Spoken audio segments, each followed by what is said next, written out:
নমস্কার বন্ধুরা, মাই কিচেন ডব্লিউবির নতুন একটা এপিসোডে আপনাদেরকে স্বাগত। চলে এলাম প্রত্যেক দিনের মতো নতুন একটা রেসিপি নিয়ে। আজকের আমাদের রেসিপি হলো আলু পরোটা। নরম তুলতুলে আলু পরোটা কিভাবে বাড়িতে বানাবেন সেটাই দেখিয়েছি আজকে। তো চলুন দেখে নেবো আজকের রেসিপি আলু পরোটা কিভাবে বানাবো আর কি কি লাগছে এই পরোটাটা বানাতে, দেখে নেবো স্টেপ বাই স্টেপ।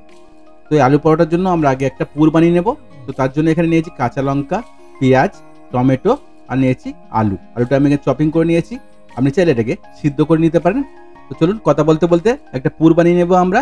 পুর বানানোর জন্য একটা নিয়েছি ফ্রাই প্যান, দিয়েছি এখানে সর্ষের তেল, 1 থেকে 1.5 টেবিল স্পুন সর্ষের তেল দিয়েছি। তেলটা একটু গরম হলে আমরা এখানে পেঁয়াজটা দিয়ে দেব। আমি এখানে একখানা মিডিয়াম সাইজ পেঁয়াজ চপিং করে নিয়েছিলাম বন্ধুরা। তো পেঁয়াজটাকে একটু ভালো করে ফ্রাই করে নিতে হবে। সঙ্গে দিয়েছি কাঁচা লঙ্কার পেঁয়াজটাকে একটু ভালো করে ফ্রাই করে নেব। হালকা একটু ফ্রাই হয়ে গেলে তারপরে এখানে দিয়ে দেবো আমরা আদা রসুনের পেস্ট। এখানে আমি 1/2 টিস্পুন আদা রসুনের পেস্ট দিয়েছি। সবগুলো ভালো করে ফ্রাই হয়ে গেলে এবার দিয়ে দেবো আলু। এখানে একটা কথা বলে রাখি বন্ধুরা, আলু পরোটা অনেক রকমভাবে বানানো যায়। আলুটা আমি কাঁচা কেটে রেখেছি, চপিং করে রেখেছিলাম। আপনি এটাকে চাইলে সিদ্ধ করেও বানাতে পারেন। অনেক রকমভাবে আলু পরোটা বানানো যায়। তো আমি আজকে একটা নতুন স্টাইলের আলু পরোটা বানানো দেখাবো। তো মশলার মধ্যে বন্ধুরা দিয়ে দিয়েছি এখানে হলুদ পাউডার 1/2 টিস্পুন, লঙ্কা পাউডার 1/2 টিস্পুন, দিয়েছি জিরা পাউডার আর লবণ, স্বাদ মতো লবণ। লঙ্কাটা আমরা বুঝে দেবেন, যেমন আমরা লঙ্কাটা খেতে পছন্দ করবেন তেমন দিয়ে দেবেন। বাচ্চাদের টিফিনের আলু পরোটা বানিয়ে দেবেন ভাবছেন, হাতে টাইম নেই, বানিয়ে দিতে পারেন এমন খুব কম টাইমের মধ্যে এমন ধরনের আলু পরোটা। খুব সহজে খুব সুস্বাদু একটা আলু পরোটার রেসিপি। তো অবশ্যই একবার রেসিপিটি ট্রাই করবেন। আর যদি রেসিপিটি ট্রাই করেন কমেন্টে জানাতে ভুলবেন না রেসিপিটা আপনাদের কেমন লাগলো। তো আলু আমার মোটামুটি ফ্রাই হয়ে গেছে বন্ধুরা। দিয়ে দিয়েছি টমেটো। এখানে আমি একটা মিডিয়াম সাইজ টমেটো নিয়েছিলাম চপিং করে। তো সবগুলো আর একটু ভালো করে নেড়ে চেড়ে এটা ঢাকা দিয়ে লো হিটে একদম এটাকে আমরা 3-4 মিনিট এটাকে বয়েল করে নেব। এখানে কোনো জল দেবো না, ঢেকে খালি লো হিটে এটাকে আমরা বয়েল করে নেব। এখানে আলু টমেটো একদম দেখা যাবে, ভেঙে যাবে না, কিন্তু বয়েল হয়ে যাবে। তো দেখুন আমাদের আলুটা বয়েল হয়ে গেছে খুব সুন্দরভাবে। এবার এখানে দিয়ে দেবো আমরা আমচুর পাউডার, 1 টেবিল স্পুন আমচুর পাউডার দিয়েছি। আর দিয়ে দেবো ধনে পাতা। এবার সবগুলোকে নেড়ে ছেড়ে আরও কিছুক্ষণ ভালো করে মাখিয়ে নেব। আলু পরোটার স্বাদ আরও বেটার করার জন্য এখানে আমি দিয়েছি মেথি পাতা। তো 1 টেবিল স্পুন মেথি পাতা দিয়ে দেবো এখানে। টেস্টটা খুব দুর্দান্ত হয় বন্ধুরা, তো অবশ্যই দিয়ে দেবেন এখানে মেথি পাতা। আলু পরোটার পুরটা আমাদের রেডি হয়ে গেছে। এবার এটাকে আমরা একটা প্লেটে ঢেলে এটা ঠান্ডা করে নেবো একটু। এই আলু পরোটার মধ্যে তেল, ঘি বা ডালডা এখানে বেশি কিছু লাগবে না, হালকা অল্প তেলে এটাকে আপনি ফ্রাই করে নিতে পারেন খুব একদম স্বাস্থ্যকরভাবে। আলু পরোটার পুরটা আমাদের রেডি হয়ে গেছে। এবার আমরা ডোটাকে বানিয়ে নেব।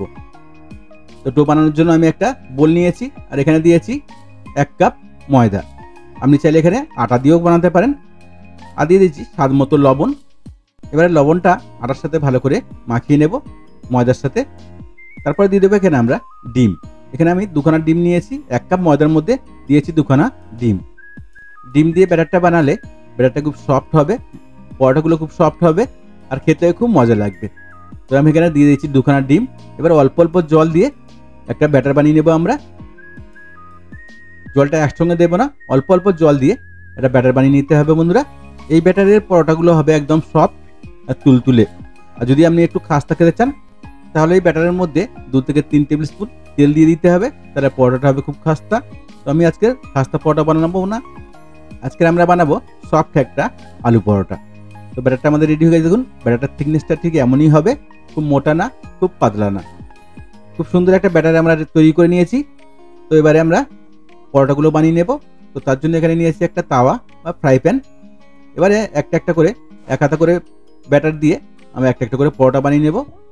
দেখুন এমনভাবে। খুব মজার একটা রেসিপি বন্ধুরা, অবশ্যই একবার বাড়িতে ট্রাই করবেন। আর যদি বাড়িতে ট্রাই করেন কমেন্টে জানাতে ভুলবেন না রেসিপিটা আপনাদের কেমন লেগেছে। দেখুন পরোটাটা ভালো করে আমাদের রেডি করে নিতে হবে এমনভাবে। এবার আমরা দিয়ে দেবো এখানে আলুর পুর। হাতে খুব কম সময় থাকলে আপনি চটজলদি বানিয়ে নিতে পারেন এমন সুন্দর একটা আলু পরোটার রেসিপি। তো অবশ্যই একবার বাড়িতে ট্রাই করবেন বন্ধুরা, খুব মজার একটা রেসিপি। খুব কম টাইমের মধ্যে এটা রেডি করতে পারবেন। দেখুন কত সুন্দরভাবে এক একটা পরোটা রেডি হয়ে যাচ্ছে। তেমনভাবে সবগুলো পরোটা আমরা রেডি করে নেব। এবার অল্প একটু তেল দিয়ে, তেল বা আপনি যদি বাটার চান বাটার দিয়ে থেকে দু সাইডটা একটু হালকা ব্রাউন করে ফ্রাই করে নিতে হবে। সামান্য একটু তেল দেব যাতে দু সাইডটা একটু কালারভাবে ব্রাউনভাবে ফ্রাই হয়ে যায়। দেখুন হালকা একটু তেল দিয়ে দুপাটটা উল্টে পাল্টে একটু ফ্রাই করে নেব। খুব মজার একটা রেসিপি, ঘরে থাকা উপকরণ দিয়ে এটাকে আপনারা বানিয়ে নিতে পারেন খুব সহজেই, খুব কম টাইমের মধ্যে, আর খেতে হয় খুব সুস্বাদু।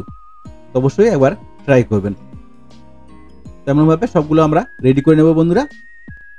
বাচ্চা থেকে বয়স্ক সবাই চেয়ে চেয়ে খাবে যদি এমন পরোটা আপনি বানিয়ে দেন। খুব মজার একটা রেসিপি শেয়ার করলাম, আশা করি আমাদের ভালো লাগবে রেসিপিটি। আর রেসিপি যদি ভালো লাগে চ্যানেলটাকে সাবস্ক্রাইব করে দেবেন আর বেল আইকনটাকে অল সেট করে রাখবেন, তাহলে কি হবে আমি যখন কোনো নতুন রেসিপি ছাড়বো নোটিফিকেশনটা আপনার কাছে আগে পৌঁছবে। আর কে কোথা থেকে আমার এই রেসিপিটা দেখছেন অবশ্যই কমেন্টে জানাবেন। যদি ফেসবুক থেকে দেখে থাকেন তো পেজটাকে ফলো করে নিতে ভুলবেন না। যদি ইউটিউব থেকে দেখে থাকেন চ্যানেলটাকে সাবস্ক্রাইব করে রাখবেন এমন সব মজার মজার রেসিপি আগে দেখার জন্য। বেল আইকনটাকে অবশ্যই অল সেট করে রাখবেন, তাহলে কি হবে আমি যখনই কোনো নতুন রেসিপি ছাড়বো নোটিফিকেশন আপনার কাছে আগে পৌঁছবে। তো পুরো রেসিপিটা দেখার জন্য সবাইকে ধন্যবাদ বন্ধুরা। ভালো থাকবেন, সুস্থ থাকবেন, আবার দেখা হবে নেক্সট রেসিপিতে। আরও কী ধরনের রেসিপি আপনারা দেখতে চান অবশ্যই কমেন্ট করে জানাবেন, সেই সব রেসিপি নিয়ে আসবো আমি আপনাদের জন্য। আমি চেষ্টা করি আপনাদেরকে সুন্দর সুন্দর রেসিপি কীভাবে কম টাইমের মধ্যে ঘরোয়া উপকরণ দিয়ে তৈরি করতে পারেন। আর এই রেসিপিটা আপনাদের কেমন লেগেছে অবশ্যই কমেন্ট করে জানাবেন, তাহলে আমি বুঝতে পারবো আমার রেসিপিগুলো ভালো হচ্ছে। আপনার একটা মূল্যবান কমেন্ট আমার নতুন নতুন রেসিপি বানাতে অনেক সাহায্য করবে। তো অবশ্যই কমেন্টে জানাবেন রেসিপিটা আপনার কেমন লাগলো। ধন্যবাদ, ভালো থাকবেন, সুস্থ থাকবেন, আবার দেখা হবে নেক্সট রেসিপিতে।